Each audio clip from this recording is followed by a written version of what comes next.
Rajkot crime બ્રાન્ચે ગુજસીટોકના ગુનાના કુખ્યાત આરોપી અલ્તાફ ઉર્ફે 6 આંગળીની અમદાવાદથી ધરપકડ કરી છે।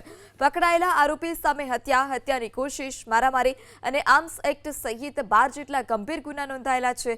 18 મેના રોજ ક્રાઇમ બ્રાન્ચ દ્વારા અલ્તાફ 6 આંગળી ગેંગના કુલ 6 સાગરીતો સામે ગુજસીટોક હેઠળ ગુનો દાખલ કરવામાં આવ્યો હતો। આ ટોળકીનો મુખ્ય સૂત્રધાર અલ્તાફ પોલીસને હાથતાળી આપીને નાસ્તો ફરતો હતો, જેને ક્રાઇમ બ્રાન્ચે બાતમીના આધારે અમદાવાદથી ઝડપી પાડ્યો।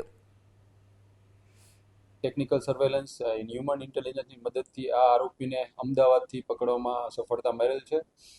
આ આરોપી અલ્તાફ વિરુદ્ધ 12 જેવા ગંભીર ગુનાઓ અગાઉ નોંધાયેલા છે, જેમાં ખૂન છે, ખૂનની કોશિશ છે, રાયોટિંગ છે, પોલીસ ફરજમાં રૂકાવટ છે, આર્મ્સ એક્ટ જેવા ગુનાઓ નોંધાયેલા છે અને તેને અત્યાર સુધીમાં 7 વખત પાસા પણ થઈ ચૂકેલ છે।